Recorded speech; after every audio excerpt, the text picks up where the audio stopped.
കല്ലറ തുറന്നപ്പോൾ അതിൽ 2 മൃതദേഹങ്ങൾ കണ്ടെത്തിയ സംഭവം വലിയ ദുരൂഹത ഉയർത്തിയിരുന്നു. ഒരു ദിവസം പിന്നിടുമ്പോൾ ആ ദുരൂഹത പതിയെ ഒഴുകുകയാണ്. ദുരൂഹത പോലീസ് പതിയെ നീക്കുകയാണ്. കണ്ണൂർ വാണിയപ്പാറയിൽ പള്ളി സെമിത്തേരിയിലെ കല്ലറയിലെ ദുരൂഹത നീക്കാൻ പോലീസ് 2006-2015 വർഷങ്ങളിൽ ഇതേ കല്ലറയിൽ അടക്കം ചെയ്ത 2 പേരുടെ ശരീരാവശിഷ്ടങ്ങളാണ് കല്ലറയിൽ ഉള്ളതെന്നാണ് പോലീസ് നിഗമനം. എന്നാൽ ഒരു മൃതദേഹാവശിഷ്ടം മാറ്റാതെ മറ്റൊന്ന് കല്ലറയിലേക്ക് ഇറക്കുമോ എന്ന സംശയം പ്രദേശവാസികൾ ഉയർത്തുന്നുണ്ട്. സെമിത്തേരി നവീകരണത്തിനിടെ നമ്പർ മാറി രേഖപ്പെടുത്തിയപ്പോൾ സംഭവിച്ച പിഴവാണ് പ്രശ്നങ്ങൾക്ക് തുടക്കമെന്നാണ് പോലീസ് പറയുന്നത്. കൃത്യമായ ഇടവേളയിൽ ഒരേ കല്ലറയിൽ മറ്റു മൃതദേഹം മറവ് ചെയ്യുന്നത് സ്വാഭാവികമാണ്. അങ്ങനെ 2006-ലും 2015-ലും അതേ കല്ലറയിൽ 2 മൃതദേഹങ്ങൾ സംസ്കരിച്ചിരുന്നു. ഇതിൽ ഒന്നാണ് പായൽ പൊതിഞ്ഞുള്ളതെന്നാണ് പോലീസിന്റെ അനുമാനം. പക്ഷേ ഇപ്പോഴും വികാരികൾക്ക്, അവിടെയുള്ള പ്രദേശവാസികൾക്ക് സംശയങ്ങളുണ്ട്. ദുരൂഹീകരിക്കാൻ, കല്ലറ തുറന്ന് പരിശോധിക്കാൻ തയ്യാറാണെന്നാണ് പോലീസ് പറയുന്നത്.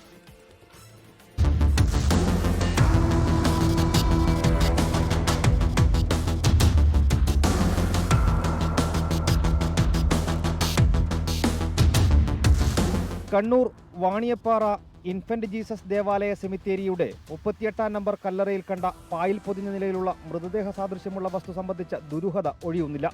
ദുരൂഹത നീക്കാൻ കല്ലറ തുറക്കണമെന്ന നിലപാടിലാണ് ഇടവക. പള്ളി കൺവിൻസ്ഡ് ആയിട്ടില്ല. ദുരൂഹത നീങ്ങുന്ന സാഹചര്യത്തോട്ട് എത്തിയിട്ടുമില്ല. നമ്മുടെ ആദ്യത്തെ സംശയം തന്നെ അതാണ്. ഒരു കല്ലറയ്ക്കകത്ത് എങ്ങനെ 2 ബോഡി വന്നു എന്നുള്ളത് നമ്മുടെ സംശയം.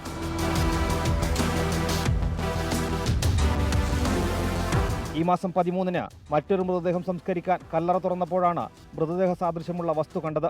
2006-2015 വർഷങ്ങളിൽ ഈ കല്ലറയിൽ മൃതദേഹങ്ങൾ അടക്കം ചെയ്തിരുന്നു. അവരുടെ കുടുംബാംഗങ്ങൾ കല്ലറ തിരിച്ചറിഞ്ഞിട്ടുണ്ടെന്നും മറ്റ് പ്രശ്നങ്ങളില്ലെന്നുമാണ് പോലീസ് നിലപാട്. ഇടവകക്ക് പരാതിയുണ്ടെങ്കിൽ FIR രജിസ്റ്റർ ചെയ്ത് കല്ലറ തുറക്കുമെന്നും പോലീസ് വ്യക്തമാക്കി. നിലവിലുള്ള അവസ്ഥ എന്ന് പറഞ്ഞു കഴിഞ്ഞാൽ ആ ബോഡി ആ കല്ലറയിൽ, പഴയ കല്ലറ 23-ാം നമ്പർ കല്ലറയാണ് ഈ 2 ബോഡി വെച്ചിരുന്നത്. ഇപ്പോഴതിൻ്റെ നമ്പറാണ് 38. അതിനകത്ത് ഇപ്പോൾ യാതൊരു സംശയവുമില്ല. 2 ആൾക്കാരും ആ കല്ലറ തിരിച്ചറിഞ്ഞതും അവരുടെ ബന്ധുക്കളെ അടക്കിയ കല്ലറകൾ തിരിച്ചറിഞ്ഞിട്ടുണ്ട്. അപ്പോൾ ഇനി ആർക്കെങ്കിലും എന്തെങ്കിലും സംശയമുണ്ട്, പള്ളിയിൽ നിന്ന് ഇനി പരാതി വരികയാണെങ്കിൽ അത് എക്സ്റ്റൻഷൻ നടത്തിയിട്ട് വീണ്ടും അടിയന്തര പരിശോധന നടത്തി സംശയ നിവാരണം നടത്തുന്നതാണ്.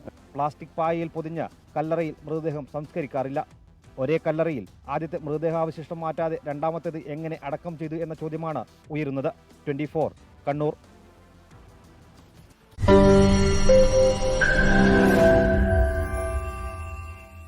ലോകത്തെവിടെയായാലും ഏത് സമയത്തും 24 വാർത്തകളും ഓഗ്മെന്റഡ് റിയാലിറ്റി പാക്കേജുകളും എക്സ്പ്ലെയിനറുകളും വിശദമായി കാണാൻ ഞങ്ങളുടെ യൂട്യൂബ് ചാനൽ നിങ്ങൾക്ക് സബ്സ്ക്രൈബ് ചെയ്യാം.